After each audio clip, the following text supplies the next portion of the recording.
Welcome to the Venture Black podcast. I'm Evan Poncelet, the Executive Director of Venture Black.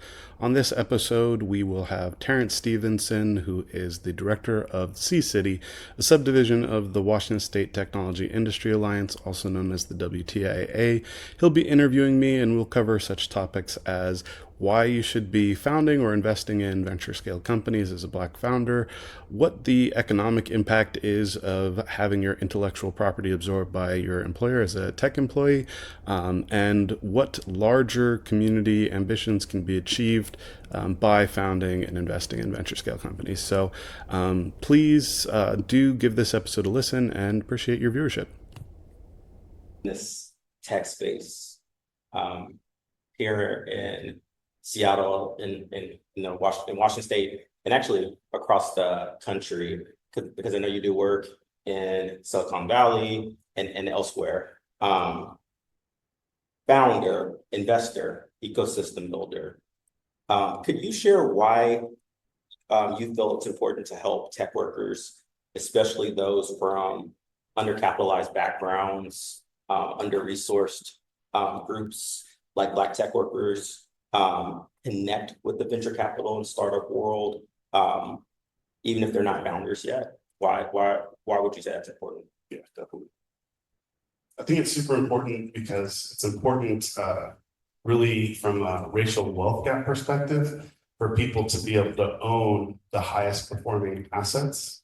And in order to do that, the two main ways you do that are through investing in startups or investing in public held companies, or founding them. That's another way to have that equity. And I think it's the people that are going to have the most access to that pathway are people that can build businesses that are scalable. And so we see a lot of these businesses are technology business where we're scaling based off of subscriptions. And it's just, we spin up another instance of a server or something like that that's running, some kind of service. Or it's built off of some kind of system, like a fintech kind of thing, where it's like a unique set of contracts that enable some kind of economic activity that was more difficult previously. So like Trupanion is like pet insurance is the thing, right? So that's not necessarily scalable tech. You do need like a platform for people to be able to, go out and get their pet insurance, or like, eSurance or something like that, right? To make sure as many people can access, your insurance platform as possible to get claims and what have you. But really it's the contracts underneath and like the capital backing to that insurance industry play. And, someone just had that idea that, I think people care enough about their pets to actually insure against, the medical costs and things like that. And, that turned out to be a great idea. And now there's a whole industry around pet insurance. And so it's important for us to be building at that scale because other people are going to do it. Why not us, right? We see thousands of people getting to, building these unicorn valuation companies. But then, we're underrepresented, even though we're, I think, something like 13, 14% of the country, right? For us to only have 13 unicorn companies, it's a little crazy. And then, we need to be able to leverage wealth like that to put people in political office, right? To be able to make decisions about, how hospitals are paying attention to the overabundance of mortality of Black women that are giving birth in the United States, right? And to make sure that our youth are secure and going through all these economic development pathways. We need to make sure that they're enabled to do that, that they see that as a part of their futures and have that in their identity. And, being a nerd or a geek was, parodied and unpopular all the way until like, I'd say mid 2000s, right? When the large, Fortune 10 companies became tech companies and not resource extraction companies. And so it went from, good old boy, ex-college athlete being the main, star of the economic show to these, nerds that were building, these businesses off of internet technology, right? And so our ability to join those circles and access technology that unlocks that is really going to be critical, and based off of our ability to generate that sort of economic power. Mm-hmm. Yeah, that's a really good point. And in context, It's always interesting to see um, who has the next big idea, because it doesn't always follow a pattern of in the way in which you would think. Like more and more, we're seeing more Black innovators and billionaires. It's taken time, but I think that creativity and innovation, if folks are given that opportunity, can be very impactful and can create products that a lot of people need and want to use. And we're seeing that. And so another question for you. There are folks who maybe want to connect to the space, but they have a full-time job, and they're not maybe able to take the risks that, like financial risks, that like a founder would take. Or maybe they don't want to leave their job at this point. How can tech workers support this space as an investor, or bring startup thinking into their work at a large enterprise company? Yeah. So I want to first speak to that initial point that you made about people looking at themselves, or more folks from underrepresented communities or Black community becoming founders or becoming tech workers. So it's interesting because like we've gotten to this point where I think initially, right, so prior to the mid 2000s, we weren't really thinking of ourselves as tech workers. Like a lot of the aspiration was around, being a part of like the entertainment industry or everything like that. Like that outlook hasn't changed too much, but it has changed fundamentally.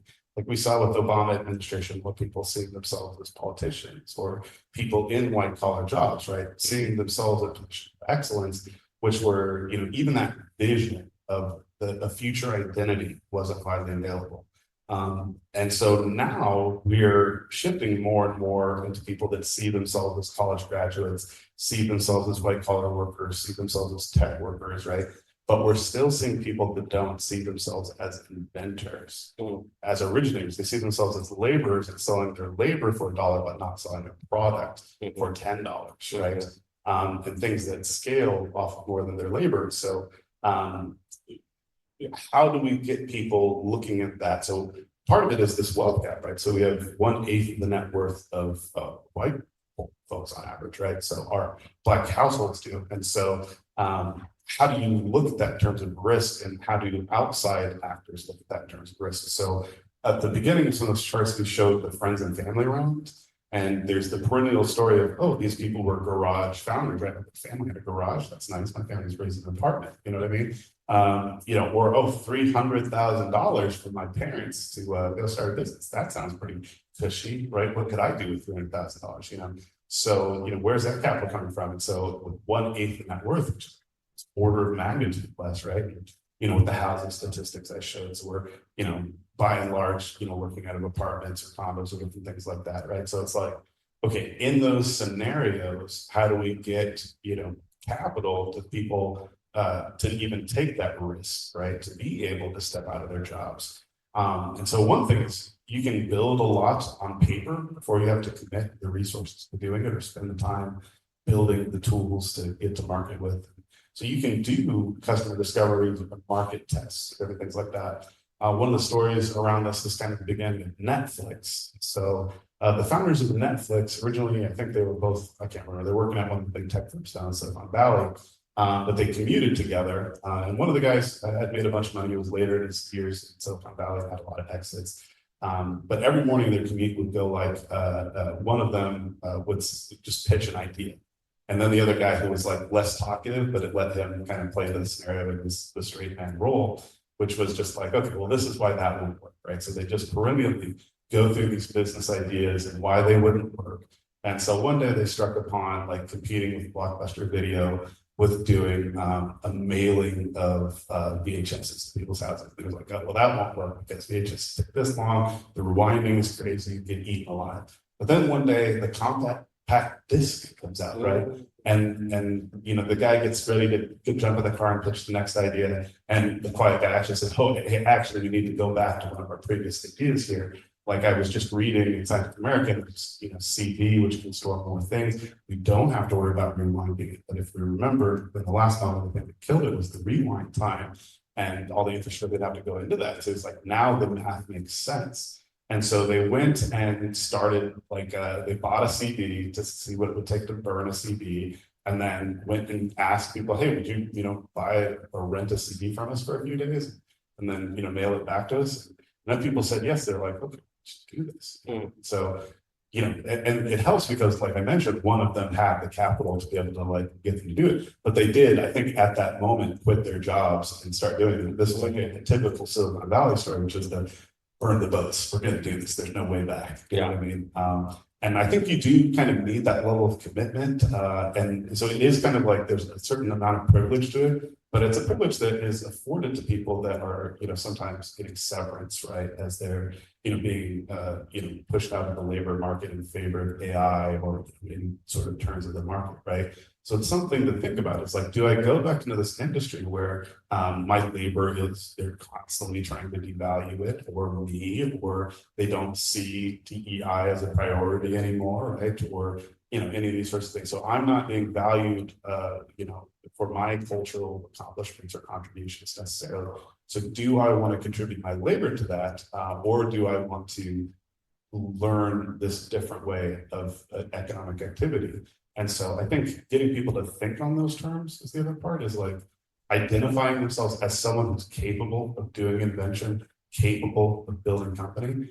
Founders don't start knowing how to do all this. It's all learned on the job in the market, talking to customers. And most founders are technical degrees. They're not MBAs. It's a much smaller fraction of people of these unicorn founder, for these unicorn companies that are actually doing MBAs. So they're learning how to run businesses as they're selling, CDs out of their, trucks, or online as the web became available, right? And so it's like getting people to look at that as a possibility, which is a difficult thing. But I think a lot of people as first generation technologists had to do that.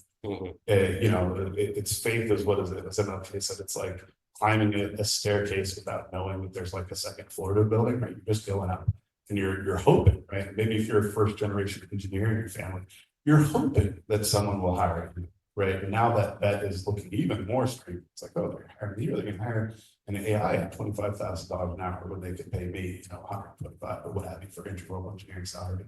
And so it's like, am I climbing, I'm already doing the faith leap of climbing those stairs. Why would I not just take the branch of the staircase and build my own thing, right? Now vibe coding is possible, right? People are seed strapping, where they're using AI to build products and not raising capital to build products, which is the first large capital investment typically until this AI boom, right? To build these products. Now people are building products, finding product market fit, and then only raising capital for marketing expense, which towards the later phase, once you get to market, you need marketing so more people know about the thing you built, its utility in their lives. And so, getting people to think in these terms of, it's not a risk that's outside of anything you've already done. You've invested a lot in working in the tech fields, right? Thinking about their labor as skill development and really an investment in this larger opportunity.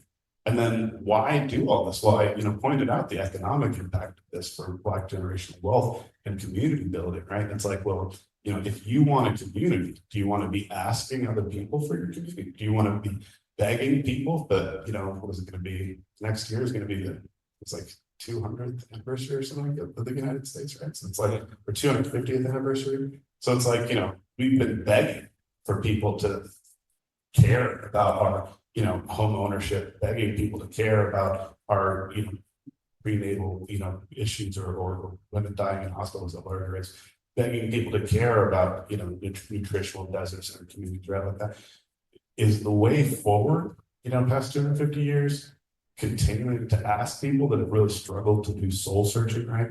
It took, George Floyd, someone like really darkly murdering him on a street corner, right? For that soul searching to kick up in another meaningful way. And then how quickly did it peter off, right? How crazy have people been as a response to the Obama administration, right? what nonsense has become of that, where we're in this situation where we're on our back heel, right? Getting people to understand there's a significant upside to getting out of that paradigm into the ownership paradigm in a place where the capital is really flowing in the United States, in Seattle, in Silicon Valley, in Boston, in Austin, and in the Midwest, right? Getting people to leverage the fact that we're close to so much capital. The world envies us for that, right? And because the world envies us, we even have access to global capital, sovereign wealth funds, right? Getting to the Middle East, to China. This money is there. We have all of the talent here, right? It's also there. They come here to join our ventures, different things like that, right? In our prestigious institutions. And so why not leverage all of that to be the owner class? Right. And to that point,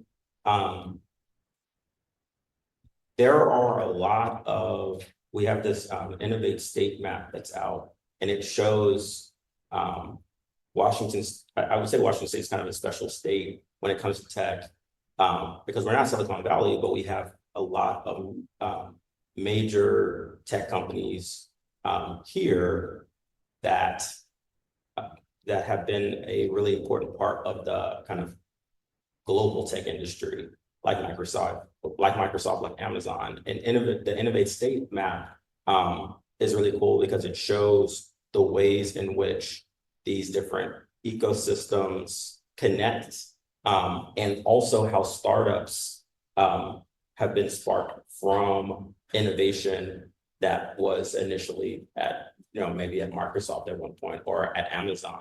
And it went on to form, something like Expedia or Zillow, which went on to form. And so like a lot of innovators are coming from like larger tech companies and enterprises. To that point of Washington State and Seattle, what are the, what would you say are kind of the implications for importance in the space for Washington State and Seattle, and what makes this a special place to kind of get into, the startup world or the venture capital world? There's been a lot of challenges in this space, as we know, but also across the country. So what's special about doing this work here? So we built up the tech brand, right? So we're the I think actually the #1 cloud technology hub, right, in the country. So Amazon got its start here, Microsoft got its start here and built significantly. So that's 2 out of 3 major cloud service providers. And then Google, of course, has to be here as well. So we've got their offices here as well. And that's just one industry, right? But one thing that's magic about Washington State is we have the cloud, right, which is the access point to the marketplace of the internet, right? The access to that infrastructure and people that are experts in that. But we also have several other major industries here. We have the aeronautics industry, Boeing being here. We have the medical and cancer stuff with Fred Hutchinson being here, UW Medical System, all these sorts of things, right? So there's so much power in the intersection. Advanced manufacturing. We have a lot of the purest, I think it's copper and aluminum gets refined out in Spokane, Washington, and turned into silicon tracers and different things like that. For motherboards in Oregon, I think the IBM motherboard facilities there. But we have semiconductor fabrication in Clark County, right, in Vancouver, Washington, things like that. So we have all it takes to do just about anything in this state. It's kind of funny because it's similar to how our geography is here, right? We've got a rainforest, we've got a desert here, right? We've got everything here. And, if you need any of those things to build anything, right? If you're trying to learn more about ecology and preserve it, right? You can do it here in our rainforest, right? So we have access to the data behind all those activities. We have access to the talent to develop these companies, right? We don't have a state income tax, right? So it's like we've got tax advantages for doing these sorts of economic activities. So our state is very robust. California has a state income tax. They just got out of paying that for a long time. And other ecosystems have that. So why not build in Washington State? And then we're right next door to Oregon, right, which doesn't have a sales tax, right? So if you get yourself set up in Vancouver, Washington, some kind of thing where you're buying things from Oregon, you're in a nice little situation. So there's just so many advantages to building here. And I think the other aspect is because we've built such a strong brand in tech, all of the venture capital ecosystems for the more mature or longer or larger populous region are coming here. So like Plug and Play is coming here. A16Z is talking about coming here, right? We've got the big venture capital firms and everybody that invested in the early 90s tech that now owns the world, right? Those investors are here writing checks. And so it's a good place to go and get some early stage stuff done because people believe incredibly that people who've come here and worked in our tech firms have the skills to develop these companies. Mm-hmm. Yeah, that's a really good point. I didn't always think about Seattle and Washington in that way, like this is the tech city. Before moving here, I always thought about California, maybe New York, but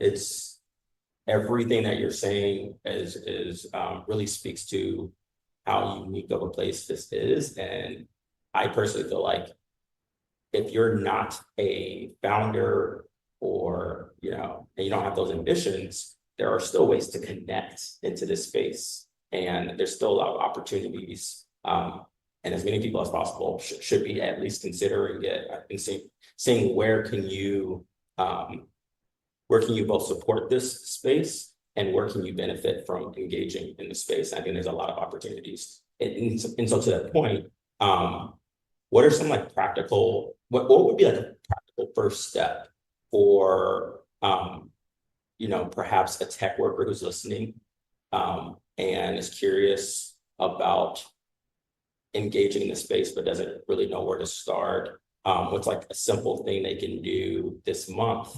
to take a step toward becoming either a founder, an investor, or an angel investor, or a contributor to a startup, either if they want to, contract with, a startup product or utilize it in the work that they're doing.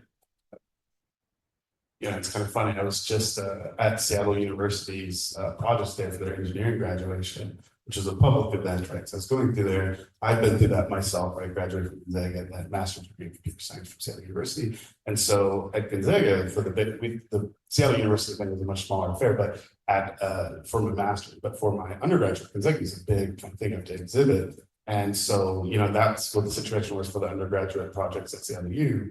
And so I was going around and I was like, oh, these young people are building these kind of one-off projects for all kinds of big companies. We got PACCAR was there, having people build systems that gave what the optimal amount of outside sales representatives would be, what the revenue increase would be associated with that, right? That's something that people pay McKinsey a lot of money to do, right? So it's why wouldn't you have a startup that tells everybody that needs outside sales what the optimal number of outside sales is? And here we have someone fresh out of undergrad that's done exactly that for one customer, right? Yeah. And they gave that away as part of their undergrad experience, right? So me and Mark Zuckerberg are about the same age, right? And so it's but what I didn't know was that I could be building my company as I was going through undergrad, and that I didn't even really have to attend a prestigious university for very long, right? So you just go and get a little bit of name recognition to the thing. But people need to be thinking about the value of the ideas that are coming out of their heads. And so just going to attend, it's because it's graduation season, going to attend some of these project days, right? The ones that are open to the public.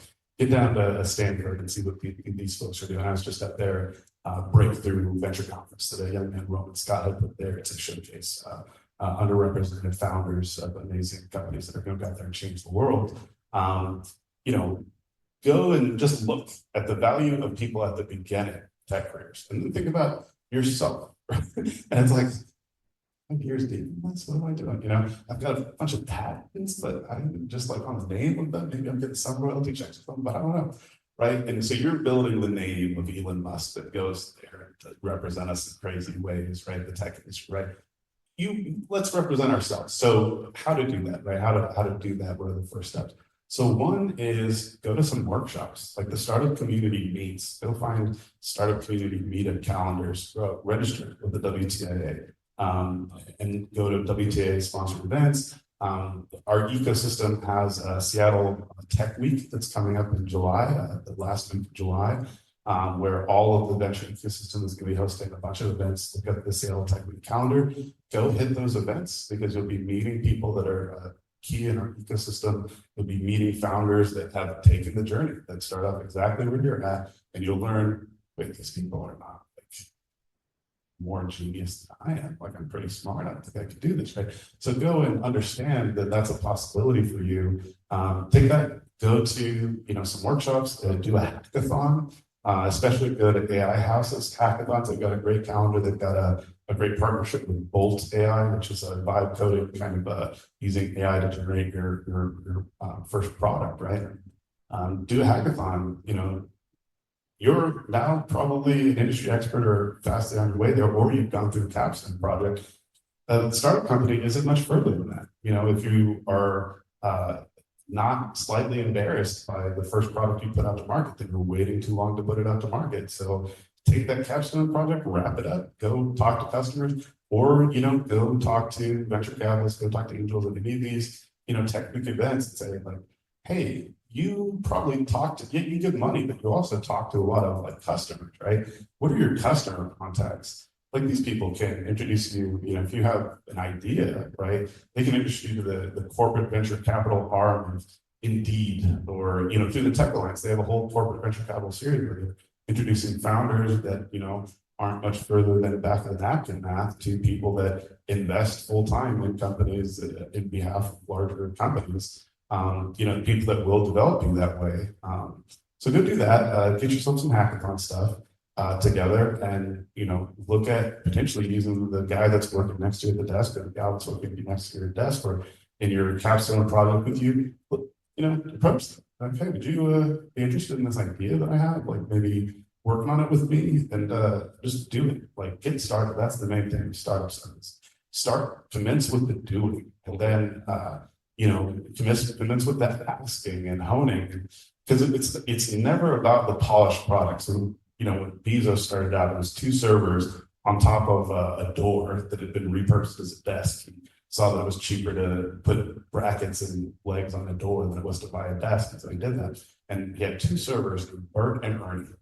And now we have the cloud. You know what I mean? So we don't need the table, we don't need the servers. You just get it done for some cloud credits. So you can get those cloud credits for free by going through an accelerator. So there are a number of accelerators around that can teach you the business aspect of innovation.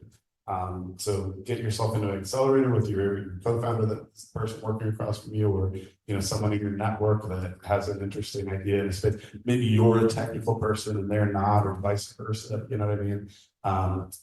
On September 18th is going to be the co-founders bash that Ascend Ventures throws. Get out to that. That's going to coincide with a major Black innovation ecosystem event, the Tech Innovation and Wealth Summit that From the Culture is throwing. And that's going to be a great 3-day event that will dovetail with that event, because Ascend and Mark, who runs From the Culture, are good partners. So yeah, these are all ways in, and it's all accessible, and it's all for us. We just have to decide that it's worth our time and consideration.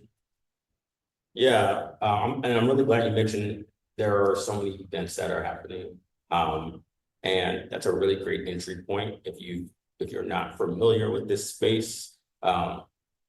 That's kind of our bread and butter with Sea City. Is we do our tech nights. Our next one is going to be a special one in Spokane, Washington, focusing on kind of the tech ecosystem in the inland Northwest. So if you're in the Spokane area, it'll be on September 17th. I'm sorry, it'll be on June 17th. And then we'll have one the last week of September with Remitly at Remitly's new headquarters in downtown.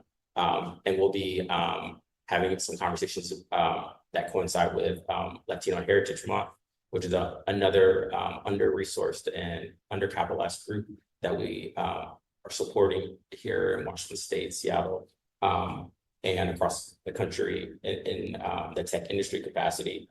So check our calendar, washingtontechnology.org. And if you're just interested in engaging the space, feel free you can email me personally at info@ccity.com. So for a final kind of wrap-up question, we discussed a lot here. There's a lot of information and really helpful. What would you say is your call to action for listeners, especially for those who are listening who might want to be a part of our kind of inclusive, innovative Washington state ecosystem? What would you say is a good call to action? Yeah, I would say come out to Venture Black's Q3 Venture Conference, which is going to be August 24th.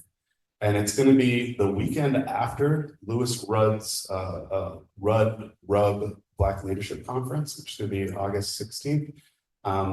So please come to those, because we're going to have to talk and introduce you to the entire Black innovation ecosystem. So we have hundreds of people showing up to our events, and we're really building that at scale. So Venture Black is this flywheel for Black founders, investors, service providers that want to look at these large scale market opportunities. And so you can see people that have done it within the Black diaspora. You can be introduced to people. We have the guy that was the technical founder of Amazon Web Services there, his company is potentially looking at going public here pretty soon. People that are doing really exciting work. They're all congregating in this space. The whole ecosystem is coming there to have these relationships. And show up is the call to action, because the ecosystem that wasn't built for us, they don't have us in their family photos, right? The people that run the ecosystem. So they don't know how to have access to relationships to us. And so we have to build a community and give them access to our community in order for us to build those relationships with a broader network. So we've got to show up for that community, be in that. And as we build, think about the future of that community. So as a tech worker, maybe come work in a startup, right? Come see, if you can add some value to a Black tech startup for equity or for salary, depending on what stage they're at, right? And from that, you'll learn then potentially how to be a founder yourself, how to go out and apply for an SBIR grant or STTR grant, right? And how to fund your technology and commercialize that, right? And you don't even have to necessarily have a technology, right? You could go leverage some research technology from Seattle Children's Hospital, right? Or from Microsoft Research. These people literally have advanced products sitting on the shelves that they can't wedge into existing product lines, and they need to commercialize it, right? So if you're not even a technology person, or you're a technology person that doesn't have time to build technology, you can just have them figure out how to put a wrapper on that technology, right? And Microsoft will help you commercialize something. Right? Mm-hmm. So there's all these ways to it. There's no limitations other than your own thinking about the space. So show up so we can illuminate and activate those neurons and look at how other people are doing. Awesome.